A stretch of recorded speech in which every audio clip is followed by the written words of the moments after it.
El Espíritu del Señor está sobre mí, por cuanto me ha ungido para dar buenas nuevas a los pobres. Me ha enviado a sanar a los quebrantados de corazón,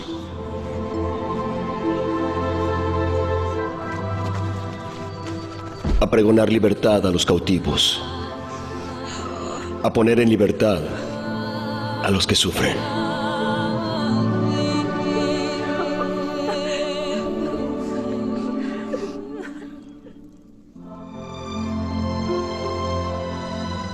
Vosotros sois la luz del mundo. Una ciudad asentada sobre un monte no se puede esconder.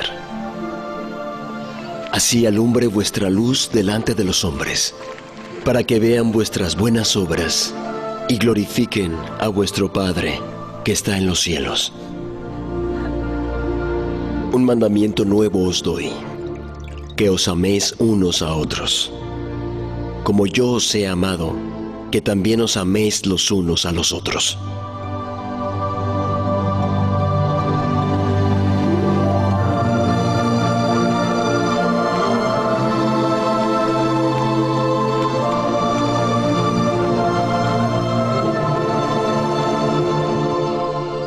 Padre, la hora ha llegado.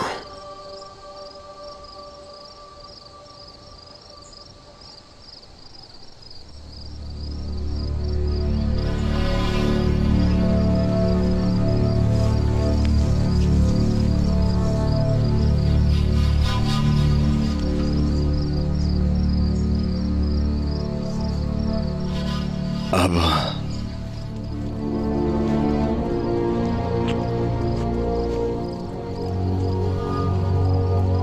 Padre.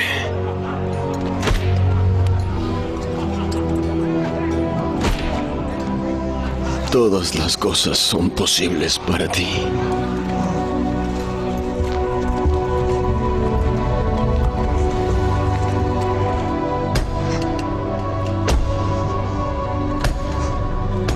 Aparta de mí esta copa.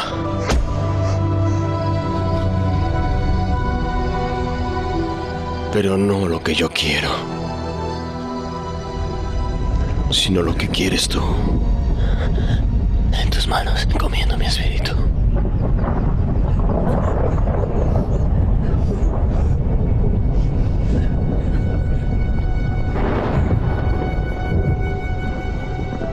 La paz os dejo. Mi paz os doy. Yo no os la doy como el mundo la da. No se turbe vuestro corazón. En el mundo tendréis aflicción, pero confiad, yo he vencido al mundo. Porque de tal manera amó Dios al mundo, que ha dado a su Hijo unigénito, para que todo aquel que en Él cree no se pierda, mas tenga vida eterna.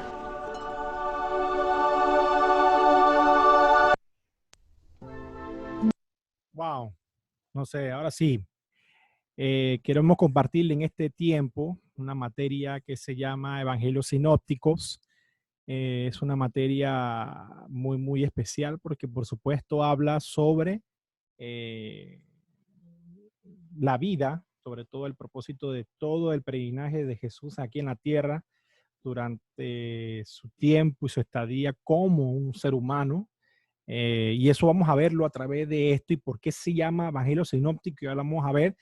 Y creo que ya han dado, sí, dieron por supuesto panorama del del Nuevo Testamento y generalmente ustedes allí pudieron ver todo de una manera quizás bastante especial o resumen sobre cada uno de los evangelios que son parte de lo que consideramos cuatro evangelios: Mateo, Marcos, Lucas y Juan. Pero se subdividen entre los evangelios sinópticos, que son Mateo, Marcos y Lucas, y Juan, que en realidad hay una materia muy hermosa que algún día cuando ven en el Instituto Bíblico En tercer año se da esa materia de Juan, inclusive en ISUN, cuando usted asciende después del Instituto Bíblico y crea ISUN, hay una materia que es Juaninas, o sea, el Evangelio de Juan, primera, segunda y tercera, explicando las cartas. Vamos a encontrar una riqueza extraordinaria en los recursos y por qué Juan hace una apelación a su evangelio. Tomen en cuenta de que Mateo, Marco y Lucas escribieron los evangelios en un tiempo muy cercano, muy temprano al proceso de los apóstoles.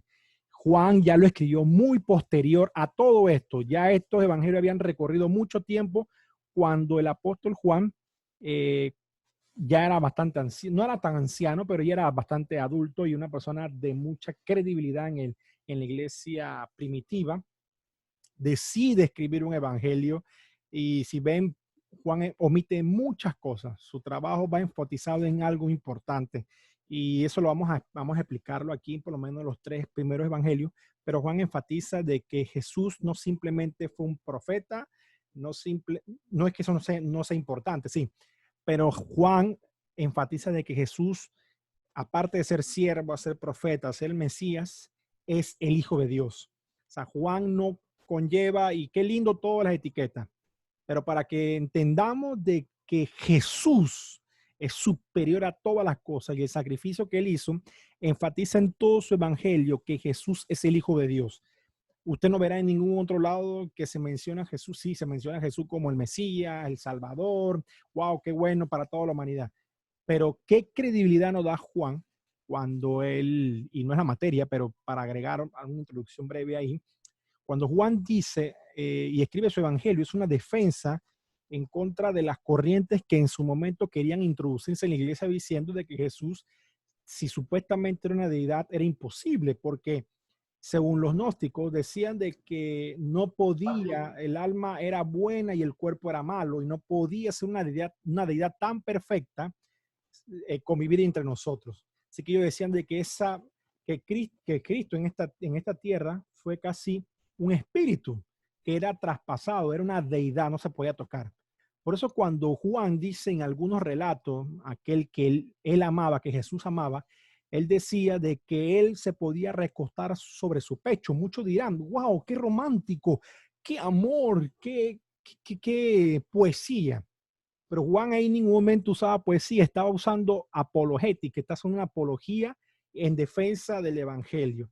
Estaba anunciándole, porque él era un testigo ocular, estuvo ahí indicándole a todos sus oyentes o que leían sus cartas diciéndole, Jesús no fue ni un espíritu, Jesús fue en persona, a tal punto que este que está aquí pudo recostar su cabeza sobre su regazo. Eso indicaba, wow, daba una autoridad moral y sobre todo un testigo ocular de que Jesús no fue un espíritu, no fue un viento que se pasaba, sino de que era real y que de una u otra forma podía, o sea, se consideraba un hombre en ese momento. Ok, una línea de tiempo breve. Si tiene para apuntar o guardarlo ahí, igual creo que puedo compartirle el PDF. Más tarde les envío el PDF de esto y creo que se me olvidó al final. Les voy a explicar el plan de curso, pero ya arranquemos aquí una línea de tiempos donde vemos desde el año 2200 por ahí aproximadamente, vemos una figura llamada Abraham, José, Moisés, jueces, reyes, y ese tiempo estuvo más o menos el periodo de los egipcios. Comenzaron los asirios, los babilonios, por ahí en el 600 comenzó el exilio, gente que usted y yo conocemos como Esdras, Nehemías, comenzaron los persas, después vinieron los griegos, vinieron un periodo de 300 años y casi llegando a los 200 años vinieron los romanos, hasta un periodo importante en la cual conocemos como el nacimiento de Jesús. Aquí hay una información breve, no tengo que explicarla porque es demasiado, pero hay cuatro dinastías o imperios que en su momento conquistaron parte o tuvieron un movimiento importante durante o antes de la venida del Señor Jesucristo. Y creo que esto es la parte importante que podemos ver, y eso no es materia de este curso, pero obvio que hace una introducción a todo el evangelio, los evangelios sinópticos, arrancando desde Mateo, que explica muchas cosas sobre el nacimiento de Juan el Bautista y la visión o el momento en que el ángel se le aparece a Zacarías. Tomen en cuenta de que aquí, desde el periodo se le conoce como el periodo de los 400 años de silencio o el periodo intertestamentario, donde allí no es que Dios se apagó, se le fue la data o el mundo se apagó y de repente eran 400 años y ¡pam! Aparecieron acá. No. Durante ese proceso se le conoce como 400 años de silencio, es porque ahí se infunde de que en ningún momento Dios hizo como se dice, una aparición como tal a algún profeta indicándole alguna acción. Usted ve que cada uno de los profetas decían que así dice el Señor, de parte de Dios vemos un mensaje y vemos cada uno de los profetas hasta el Malaquías. Después de ahí ya no vemos ningún escrito, aunque la iglesia tradicional escoge algunos libros que se consideran apócrifos porque son oscuros en cuanto a que no hay una referencia divina de que ha sido respaldada.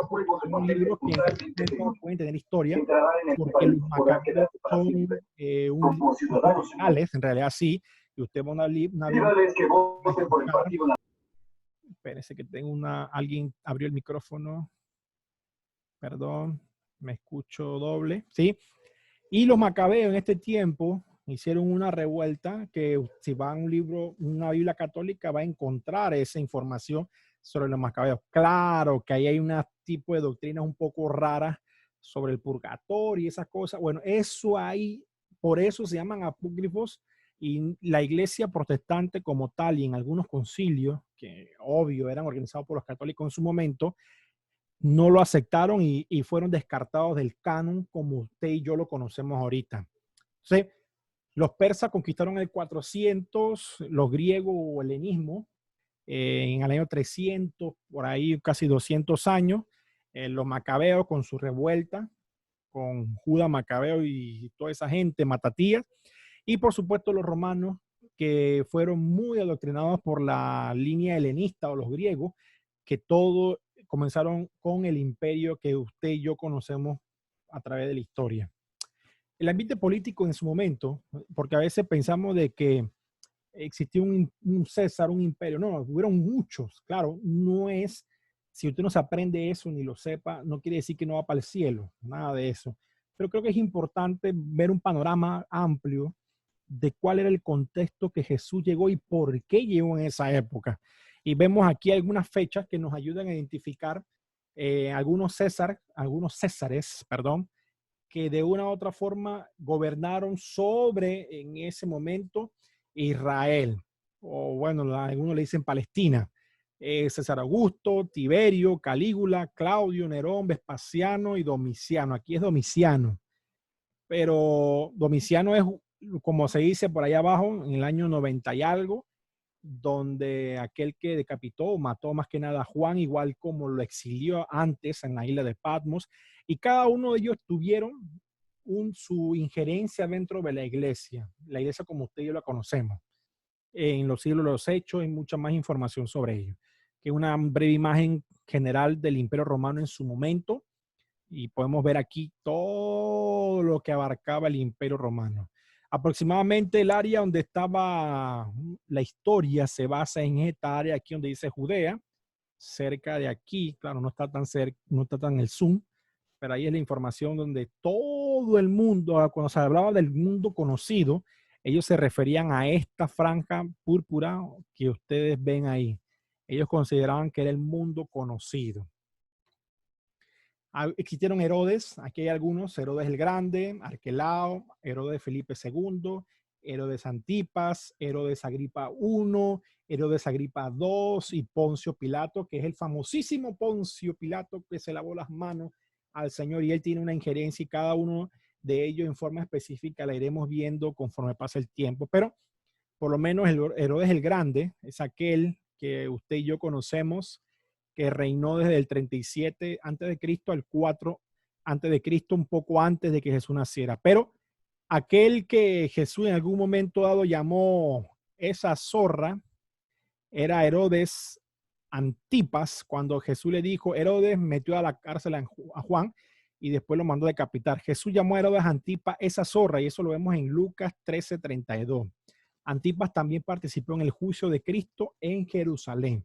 Y ahí vemos cada uno de los Herodes que de una u otra forma tuvieron participación en un periodo de contexto histórico de la venida de nuestro Señor Jesucristo.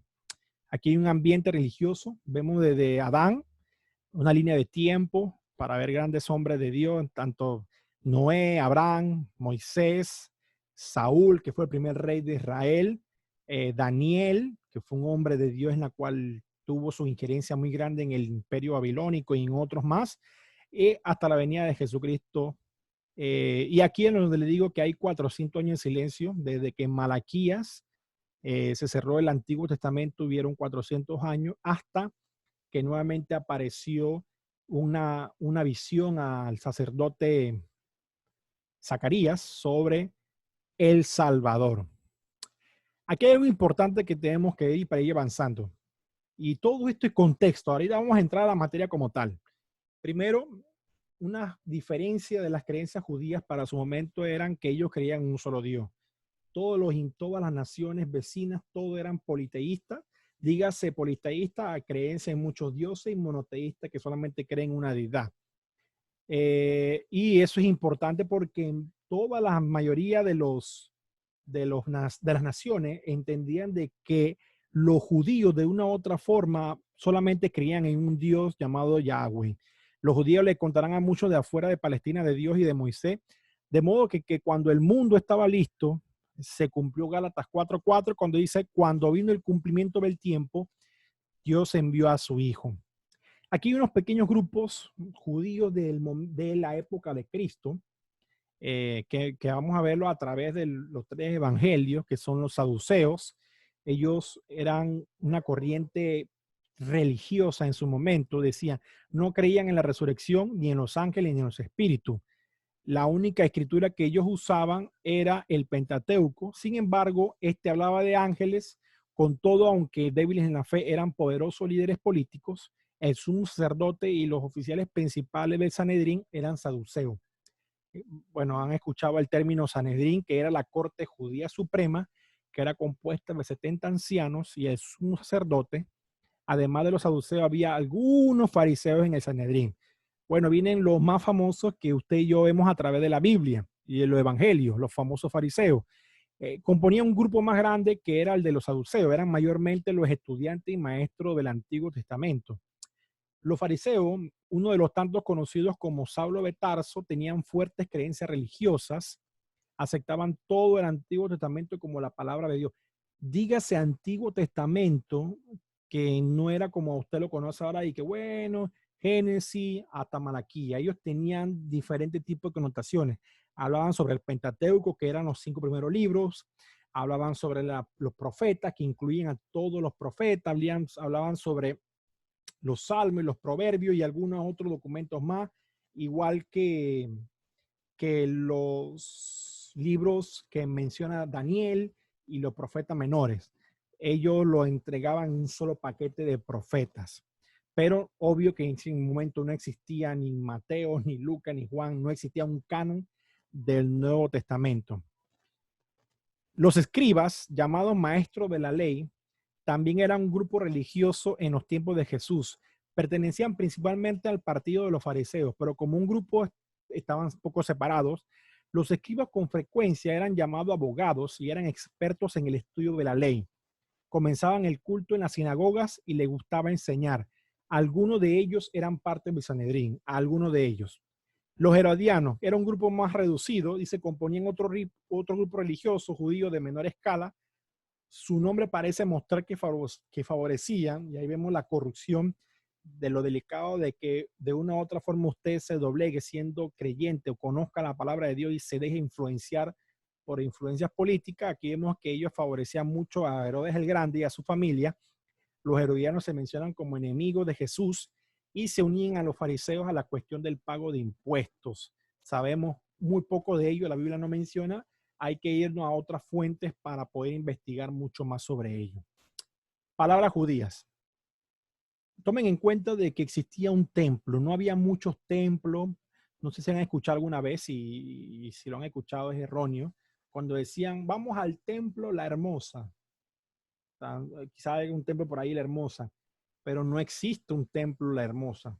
Existe el templo con una de las puertas llamada La Hermosa. Si se buscan en la Biblia, se dan cuenta de que la dice la Biblia, la puerta llamada La Hermosa.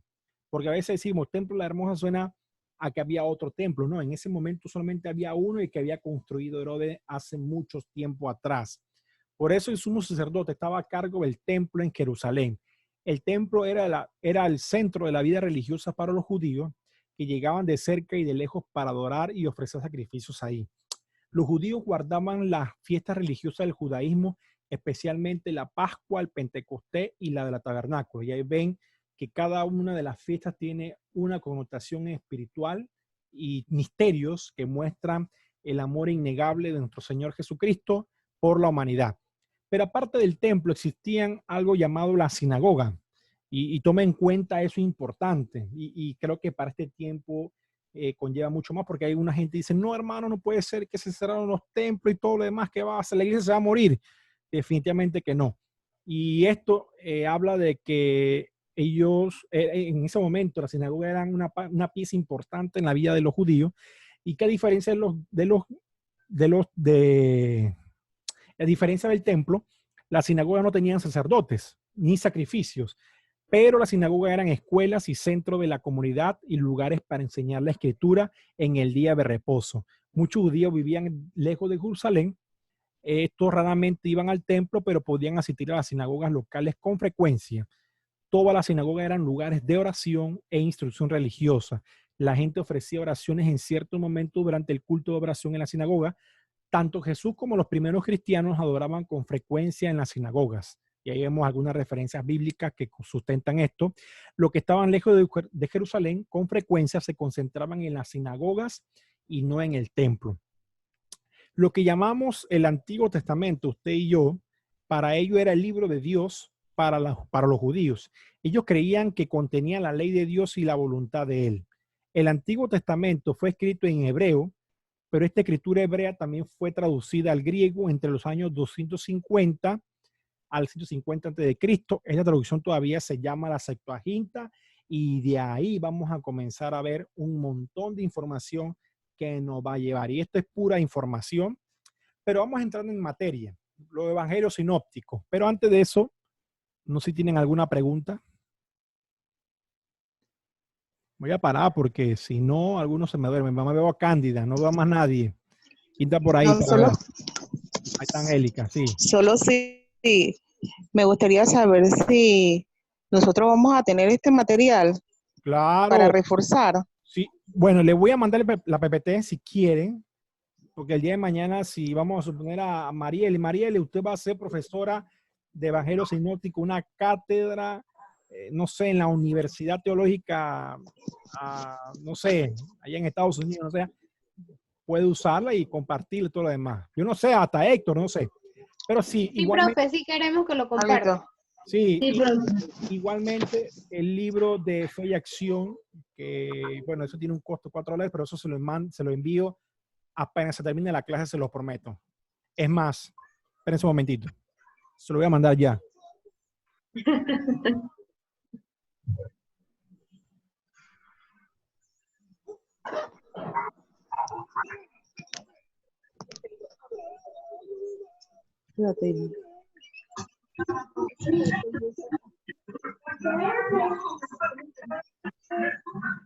Ahí les va a llegar en unos instantes. Yo soy así, yo voy pam, pam, pam rápido. Ok, eso lo guardan ahí y lo pueden leer. Eso es documento valioso. Así mismo como han invertido en el Antiguo Testamento, en el Nuevo Testamento, y está enfocado en los 3 primeros evangelios. ¿Alguna otra pregunta para continuar de todo lo que hemos hablado? Saben que son los 400 años de silencio, ¿verdad? ¿Por qué se le llama 400 años de silencio? ¿Alguien me puede decir?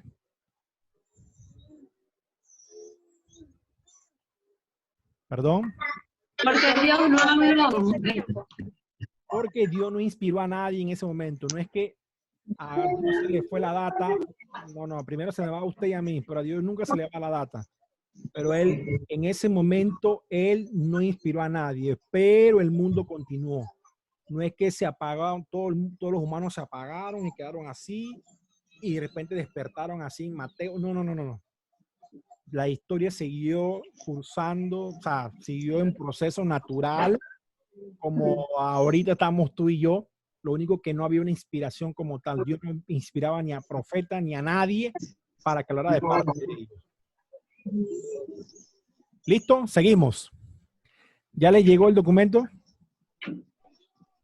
Sí. Sí, ya debió haberle llegado a todos. Ok, seguimos. Ya volvemos.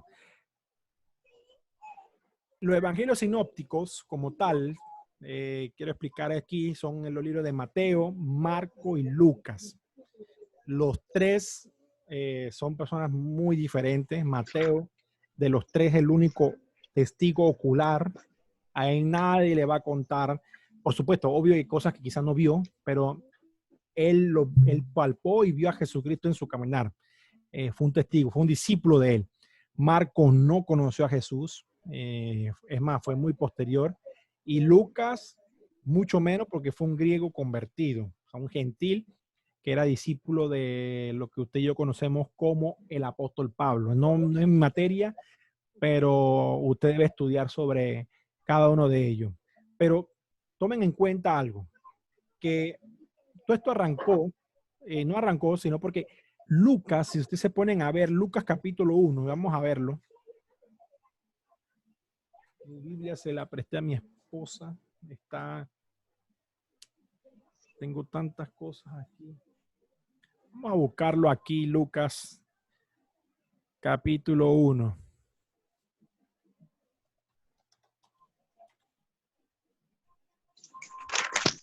Tomen en cuenta algo. Lucas no es que de repente apareció y vamos a hacer esto, no. Aquí Lucas se la dedicó a alguien, le escribió, dedicó el estudio de buscar toda la vida de Jesús, de lo que él pudo investigar y qué quería lograr. Él, eso no iba con la intención de que le llegara a ninguno de ustedes, ni a mí, ni a ningún profesor, ni a Alexandra, ni a Candia, ni a la pastora Migdalia, ni a nadie. Iba dedicado a un señor llamado Teófilo. No sabemos si era un joven, un viejo, no sé, pero era un amigo de él. Y dice, y Lucas menciona, dice, puesto ya muchos han tratado de poner en orden la historia de las cosas que entre nosotros han sido ciertísimas. Él estaba indicando allí que antes de él ya habían personas que estaban intentando contar una historia a través de un método no simplemente oral, sino también a través de la escritura. Tomen en cuenta que en ese tiempo no existían los procesadores de palabras como ahora tenemos Word, que yo puedo ahorita sentarme aquí y comenzar a dictarle a través de este micrófono y puede comenzar a escribir. No, en ese tiempo la mayoría de cosas eran hechas a través de la forma oral, así como estamos aquí. Yo me paro y predico frente a la gente y comienzo a explicarle sobre la historia o a leer algo que alguien haya escrito. Y eso es lo que Lucas en ese momento quería compartirle a su amigo y sobre las maravillas que había aprendido. Acuérdense que había sido discipulado por Pablo y él se dedicó a recopilar información y él se les envió a Teófilo diciéndole tal como nos los enseñaron los que desde el principio lo vieron con sus ojos. O sea, no es que no, es que yo creo que fue así. No, no. Él buscó testigos que en su momento estuvieron ahí presentes y los vieron. ¿Y quiénes mejores que los discípulos? Y fueron ministros de la palabra. Me ha parecido también a mí, después de haber investigado con diligencia todas estas cosas desde su origen y escribírtelas por orden, oh excelentísimo Teófilo, para que conozcas bien la verdad de las cosas en las cuales han sido instruidas. Eso le indicaba a Teófilo de que lo que él estaba leyendo no eran simplemente una inspiración de Lucas o una locura, una fábula, porque en ese tiempo no es que la Biblia era la única fuente de inspiración para escribir. Había un montón, hermano, habían los famosos filósofos escribiendo una multitud de cosas, inclusive, como le decía al principio, con los gnósticos, que el apóstol Juan necesitó escribir un evangelio por él. O sea, el evangelio no es de él, sino de Jesucristo, pero escrito por él, para hacer defensa de aquellas corrientes ideológicas que venían a introducirse en la iglesia. Vamos a suponer que estamos reunidos aquí y de repente yo era un maestro itinerante, era un maestro viajero y llego aquí y le digo a todos ustedes, hermana Cándida, hermana Mariela, y no se preocupen, no crean en Cristo. Cristo no vino en forma humana, no crean eso. Cristo vino porque Él es una deidad, sí, pero Él no vino en cuerpo, Él era un espíritu. Aguanta, ¿qué tú estás hablando? Entonces, esa gente venía a introducir esas corrientes raras para transversar lo que los apóstoles estaban enseñando de lo que Jesús le había enseñado a ellos. Entonces, Juan escribe esa para compartírselo, por supuesto, a las iglesias de Asia Menor, que es lo que usted y yo vemos en el Apocalipsis, tiene un objetivo, van con un destinatario específico, a las iglesias de ese momento que él amaba mucho y les compartía para tener el cuidado sobre aquellas corrientes ideológicas y sobre todo filosóficas que intentaban perturbar y pervertir el evangelio de Jesucristo. Entonces, probablemente usted ya ha escuchado la palabra evangelio, que significa buenas nuevas, pero la palabra sinóptico puede ser nueva para usted. Es una palabra griega compuesta de dos partes. La primera parte significa sin, que significa junto. La segunda parte óptico significa vista. Por lo tanto, sinóptico significa visto junto. O sea, llamamos Mateo, Marco y Lucas a los evangelios sinópticos porque ellos ven todo junto. Es decir, ellos describen la vida y las enseñanzas de Cristo de la misma manera. Vuelvo y digo, ellos hablan de Cristo de la misma forma, pero de diferentes perspectivas. Ejemplo, si yo les diría a ustedes aquí en tarea, Mamá Alexandra va a ser Mateo, Marieli Marcos y la pastora Midalia Lucas. O sea, ustedes tienen que investigar ahorita qué pueden ver en las cámaras de todos los hermanos. ¿Qué ven? Color de la pared, qué gesto hizo, dónde está ubicado, qué hizo esto, qué hizo lo otro. Y les apuesto, aquí están las tres, están viendo lo mismo, pero les apuesto de que cada uno de ustedes va a dar una versión diferente del mismo lugar, pero de una perspectiva diferente. Entonces, ahí entendemos cómo lo valioso que hicieron ellos, ese trabajo esforzado, que es un tesoro para conocer las verdades, como decía Lucas, que fueron ciertísimas desde el inicio que ellos conocieron al Señor. Y por esa razón, para ellos, para este tiempo, son importantes porque cuentan la vida y el peregrinaje de Jesús aquí en la tierra. El libro de Juan, como les decía, relata el evangelio de una forma muy diferente a Mateo, Marco y Lucas. Los sinópticos nos relatan muchos milagros, parábolas y enseñanzas, pero Juan solo escogió 7 milagros, unas cuantas enseñanzas y ninguna sola parábola. Usted puede verificar y no va a encontrar y que Jesús le dijo a ellos en modo de parábola. Nunca va. O sea, Juan dice, ¿para qué le voy a decir si ya Mateito, me imagino, molestando así, Marquitos y Luquitas, ya no los han enseñado, ya yo le expliqué a ellos, por lo menos él, siendo un testigo, y yo le expliqué muchas parábolas y otros apóstoles y otros testigos oculares ya le comentaron a él sobre las parábolas. Está perfecto. ¿Yo para qué tengo que nuevamente hacer eso? No, yo no creo que sea suficiente, no creo que sea necesario porque ya está escrito.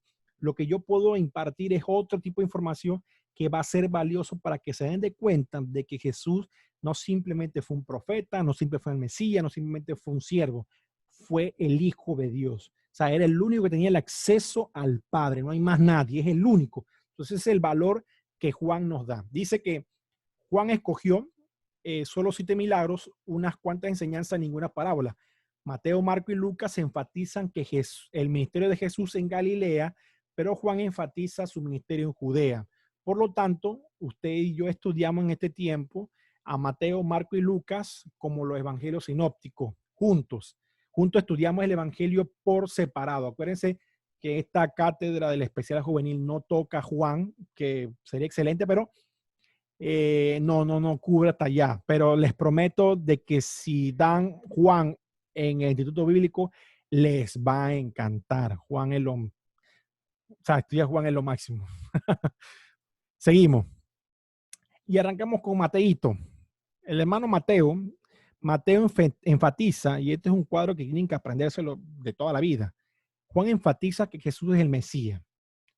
Mateo o sea, sus lectores o su recipiente o la gente en la cual él estaba dedicando sus escritos iba dirigido a judíos, no iban dirigidos a gentiles, ni griegos, ni a más nadie, ni a los romanos, eran a los judíos.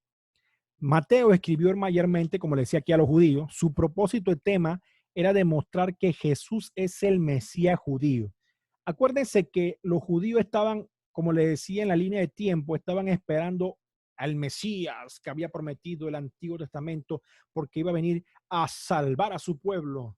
Pero ellos tenían en su mente pensando de que Jesús venía con un gran ejército de espada a tumbar a los romanos y que ellos iban a reinar por siempre.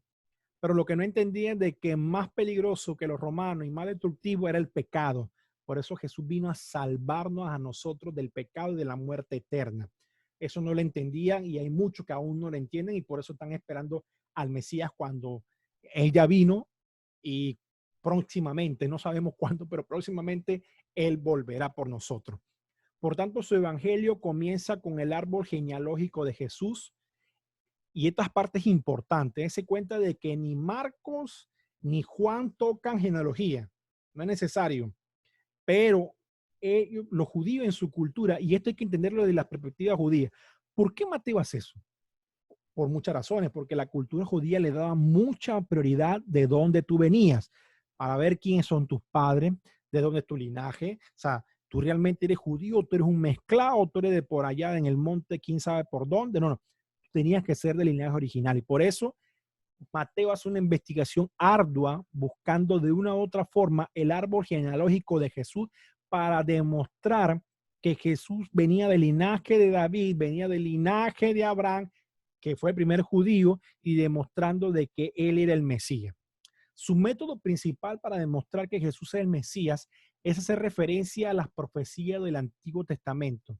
Por tanto, una y otra vez Mateo en su evangelio uno encuentra la frase para que se cumpliese lo dicho por el profeta. Usted lee Mateo y siempre va a ver por ahí esa frase. ¿Y por qué? Porque él tenía que hacer referencia, tenía que unir toda la información que estaba en el antiguo para que de una u otra forma ellos comprendieran de que se estaba cumpliendo la promesa a través de Jesucristo. Mateo incluye 9 referencias al Antiguo Testamento que no aparecen en ningún otro evangelio. Mateo enfatiza las enseñanzas de Jesús más que cualquier otro del evangelio. O sea, él toma su tiempo para enseñar, por lo menos la bienaventuranza. Él toma tiempo para explicarle muchas otras enseñanzas que Jesús explicó durante su tiempo. Marcos, famosísimo, porque al principio fue abandonado. Es más, alguien famoso no lo quiso al principio. Y a lo mejor aquí algunos de ustedes para el principio dirán, no, hombre, yo no creo que Héctor sea lo suficientemente capaz para eso. Mariel, Alexandra, Rosa, no sé, no creo que sean suficientes. Y ese es Pablito. El apóstol Pablo en algún momento dijo, mira, no, apartadme. No quiero ver a Juan Marcos, no lo quiero ver. No, o sea, no sé qué pasó, habría que investigar y ojalá lo investiguemos más adelante y lo vamos a ver en el Evangelio de Marcos, por cómo pasó esta circunstancia de eso que fue como rechazado por el apóstol Pablo, pero más adelante vemos cómo él mismo usa una frase diciendo, apartarme o separarme a Juan Marcos porque me es útil para el ministerio. Wow. A lo mejor hoy alguien te haya dicho, tú no creo que seas capaz para hacer eso. O a lo mejor no estés capacitado, a lo mejor no sea suficiente tu capacidad o tu liderazgo el día de hoy. Pero tranquilo, el día de mañana quizás esa misma persona te pueda decir, hey, eres útil en el ministerio. Por eso es importante bregar. Este caminar es constancia. No se llama de que, bueno, hoy yo voy a estudiar todo en 5 años, yo voy a ser el más inteligente, el más preparado. Ya en 5 años yo voy a hablar griego, arameo y yo soy me ponen un rollo de mal muerto de la tumba de Qumran y yo, yo soy un monstruo. No, eso no se dedica en quién corre más rápido, sino que es un periodo de constancia. Y el testimonio de Juan Marcos nos habla sobre esa perseverancia. A lo mejor hoy se sintió rechazado, pero él sabía que había una promesa y lo más probable es que él luchó y peleó esa buena batalla para que sea aprobado. Y ahí lo vemos. Tanto que él dedicó parte de su evangelio hacia un grupo especial, que eran difíciles, los romanos. Y él muestra a Jesús en este periodo como un siervo. Acuérdense que en la mentalidad de los romanos, ellos eran los supremos. Es como que no tanto así, pero parecido a los gringos. Los gringos se sienten que tienen el ejército poderoso. Ellos, o sea, ellos no escasean, ellos tienen el dólar, ellos hacen y deshacen. ¿Cómo le puedes hablar a ellos? Porque ellos están arriba. No le puedes hablar de que sí, que él es un rey. No, ellos no van a entender, en su contexto no entienden. Entonces, Marcos invierte tiempo para explicarle a ellos que Jesús se hizo siervo. No es que fue la peor cosa, no. Jesús, siendo rey, se hizo servidor. Y a través de su evangelio podemos usted y yo tener referencia. ¿Realmente estoy sirviendo? Juan Pablo, revísate y date cuenta si tú estás sirviendo como Dios quiere que sirvamos. ¿Sí? Esto es un espejo que nos demos cuenta de hasta qué punto yo me llamo un profesor que da el ejemplo, o realmente estoy sirviendo, realmente estoy haciendo lo que Dios me está pidiendo. Por eso Marco dedica este evangelio, y desde su punto de vista, de su perspectiva, hacia un servidor. Jesús dice la Biblia que él no vino a ser servido, sino a servir, a dar ejemplo. Su propósito era enfatizar que Cristo es nuestro siervo. A nadie le interesa el árbol genealógico de un siervo, así que Marco lo omitió. Él enfatiza que Jesús hizo más de lo que él dijo.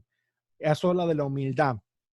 Marcos incluye más milagros y sanidades que otros evangelios. Y aquí es en cuenta porque Jesús, con todo y que fue servidor, enfatizó ese proceso de hacer milagros y prodigios, donde él iba a la gente, sana a mi hijo, sana esto, sana lo otro, esto.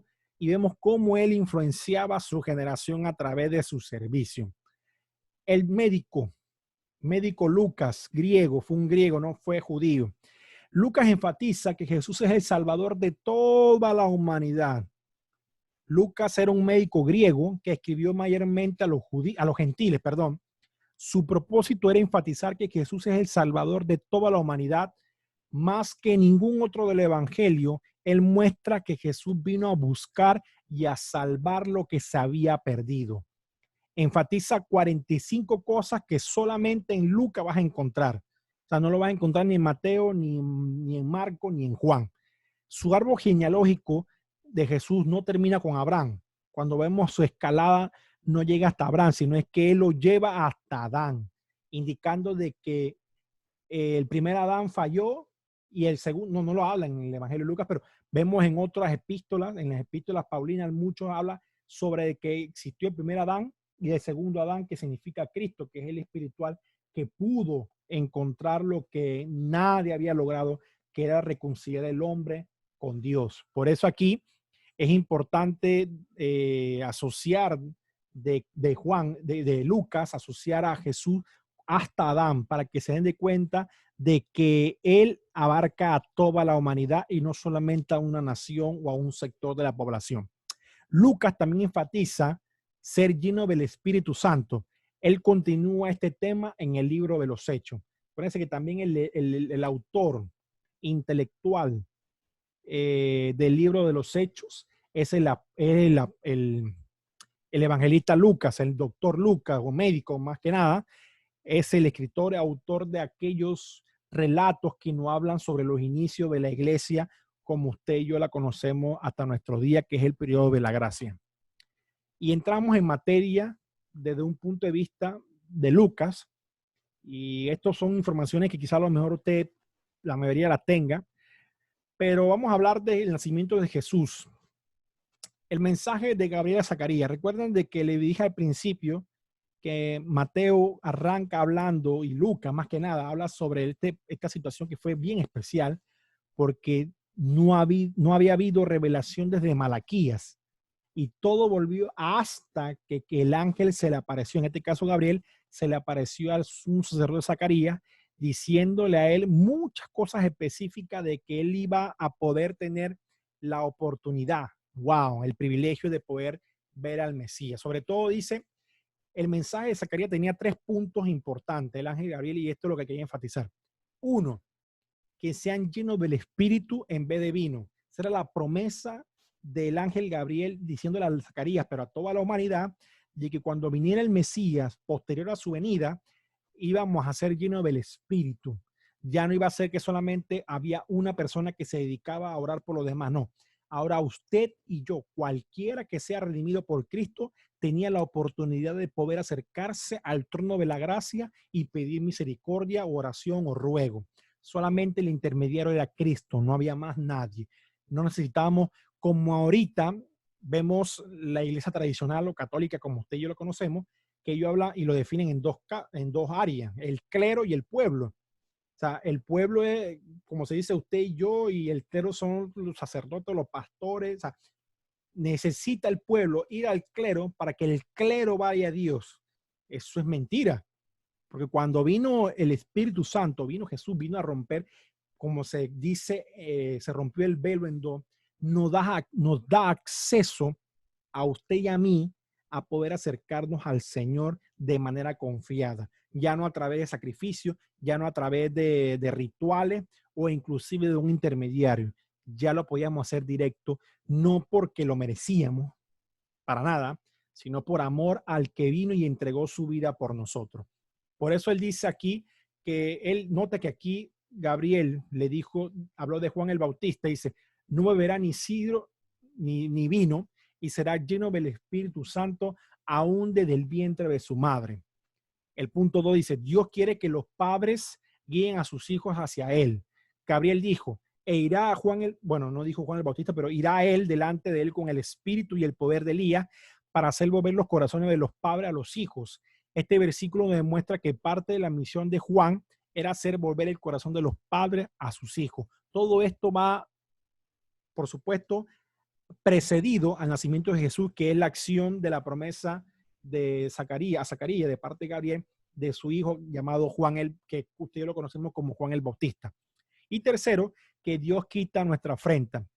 Y eso lo menciona en Lucas capítulo 1, 25, dice, así ha hecho conmigo el Señor en los días que se dignó en quitar mi afrenta entre los hombres. Eso era porque había sido un poco dudoso, por dudar y no creer en la palabra y todo lo demás, lo volvieron mudo por 9 meses. Bueno, muchas veces a usted y a mí, Dios nos promete algo y yo no creo, Dios se va a equivocar, creo que se equivocó. Y a veces nuestra duda puede provocar problemas y retrasar algunas cosas. Por eso es importante, no es que vaya a ser perfecto, nadie lo es, pero luchar y ser más sensible a la palabra de Dios y saber discernirlo a Él. Este es plan B en cuanto al mensaje de Gabriel hacia María. Y espérense, déjenme ver la hora. No me puedo pasar. Me pasé. Ya, vamos a tener que terminar aquí. El reino de Cristo no tendrá fin y reinará sobre la casa de Jacob para siempre y su reino no tendrá fin. Los faraones tuvieron grandes reinos en Egipto. Su reinado duraron centenares de años. Salomón hizo que la plata llegara a ser tan abundante como las piedras en Jerusalén. Nabucodonosor reinó sobre varias naciones y Alejandro Magno conquistó Babilonia y todo el territorio alrededor de ella. Él lloró a la edad de 33 años porque no veía más territorio que conquistar. Inglaterra, España, Francia y Portugal tuvieron grandes reinos y en tiempos más recientes Rusia tuvo un gran imperio, pero el reino de Jesús no es comparado a ninguno de ellos. El reino de Jesús dice que no tendrá fin y esa es la confianza que usted y yo tenemos en él. Ok, se me acabó el tiempo, aunque comenzamos tarde, pues no fue culpa de ustedes, fue mía. Tenía muchas diapositivas más, se las debo para la próxima semana. Me encanta esto, información y aprender, y así que igualmente a ustedes. No sé si tienen alguna pregunta para terminar. Pregunten. Yo sé que hay mucha información. Lo va a abrumar, pero conforme pasa el tiempo y estudiando, usted se la va quedando grabando. Ah, mira esto. Y no simplemente es información. No cree que, ay, hermano, pero es que eso es conocimiento. No. Todo lo que hemos visto aquí nos da a nosotros luz y poder dar una enseñanza. La última parte que le decía, cuando habla de que el reino de Dios y de Jesucristo no tendrá fin, usted puede hacer un contraste, hacer una investigación, un devocional, una prédica de cómo otros reinos han sido muy grandes, pero de una u otra forma han tenido tiempo de caducidad o han tenido su fin. Pero el de Cristo nunca tendrá fin. Así que eso es un mensaje muy bueno. Pero ¿cómo lo entiende? Porque usted ha visto el contexto en forma general. Así que yo les animo, los insto que se lean y se me había olvidado algo. Tengo que compartirles algo. Creo que es esto. Plan de curso, ya se lo voy a enviar. Y solamente les pido, ahí van a leer todo eso. La conducta, obvio, las tienen. Nada más que tengan cuidadito, porque ha pasado en su vestimenta, a veces que algunos están en pijama o en pijama, los varones, caballeros, no sé qué. Sepan tener cuidado, o se le abre el micrófono y usted dice, no, ese profesor está gordo, o sea, no cabe en la cámara, o sea, por lo menos tengo un poquito de eso, de no decirlo frente a la cámara, pero tener un poquito de respeto en cuanto a eso, pues por los compañeros y por todos. Por lo demás, yo le digo, puede tomarse su té, café, bueno, comer disimuladamente si quiere, o apagar la cámara un momentito, pero vamos a tener unas charlas, aquí están las tareas, y usted tiene que tener la biografía de Mateo, Marcos, Lucas y el contexto histórico del evangelio de cada uno de ellos. Hay algunos recursos que usted puede investigar. No se vaya a Google y ponga ahí que biografía de Mateo. Y lo primero que le sale es que la jw.org. No me vengan con eso, hermano, porque yo sé que existe y soy muy tecnológico y leo eso. Porque saben que es la JW, ¿no? Son los famosos testigos de Jehová. Y usted viene con una De doctrina, Genoveva. eso mismo, no viene con esa cosa rara, así que no se deben llevar por Google, sino que investiguen bien. Tarea número 2, bueno, en el folleto que le acabo de enviar de Fe y Acción, hay examínense detrás de todos los capítulos. Nada más son 7 páginas.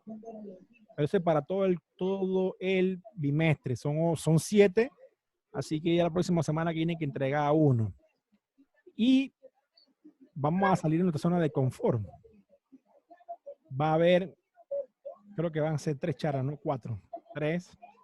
Va a haber charlas. Usted dirá, pero ¿cómo es posible? Estamos en un grupo de tecnológicos. Bueno, lo voy a sacar de su zona de confort y van a aprender. Le va a encantar porque a la vez usted aprende y ya el día de mañana, cuando usted le toque dar una clase, ya usted está diestro compartiendo pantalla, haciendo diapositiva y le va a servir a usted para foguearse en esta plataforma. Así que yo les animo, dependiendo de la información que me manden a través del formulario, yo asigno los grupos, yo los asigno y les aviso qué charla tienen. Van a ser las últimas 3 clases para que no estén tan abrumados y que es la próxima semana. No se preocupen. Aquí está toda la información y cuando me deben entregar la primera tarea, que es el 8 de junio. Todavía está un poquito lejos. Acá sí no va a tener contemplación y se los dije cuando estaba dando la especialidad. En ese tiempo, ¡ay, qué chiste! Introducción. Bueno, tarea todavía hasta hoy, mañana está bien. Pero acá no. Acá en materia teológica van a sentir la presión, se lo prometo. Así que les pido su apoyo y de veras que estamos para aprender, mucha intención. Y creo que para terminar el contraste de Alexis, me encanta su forma de enseñar, más pausado, yo soy un poco más explosivo, hice un contraste ahí todo extraño, pero creo que nos ayuda a no aburrirnos en una y en la otra no, pero sabemos de que estamos para aprender. Guarde sus preguntas. Si tienen alguna duda, quizás no la sepa toda, pero podemos estudiar. Así que le pido a Héctor que nos dirija en oración para despedir y nos vemos el día jueves. Jueves, los profesores. Dime, Marieli. El link ese te lo puede enviar al WhatsApp, porque es que la computadora no, como es la del trabajo, no me deja abrir el link. Sí, yo se lo mando ahorita y el plan de curso también se lo mando, el plan de curso.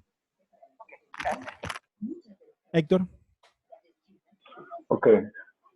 Bueno, muy buenas noches. En nombre del Padre, el Hijo y el Espíritu Santo.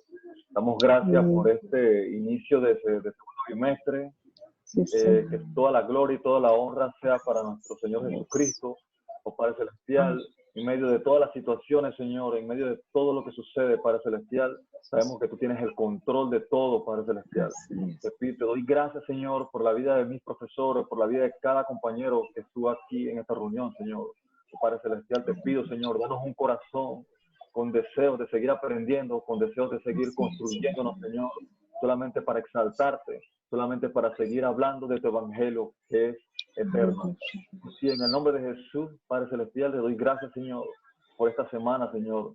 Que las siguientes semanas estemos así con el deseo y con la disposición de seguir aprendiendo y de seguir haciendo los trabajos con todo el compromiso.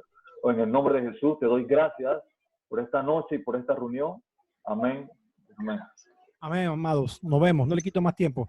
Nos vemos. Chaito. Bendiciones. Que el Señor le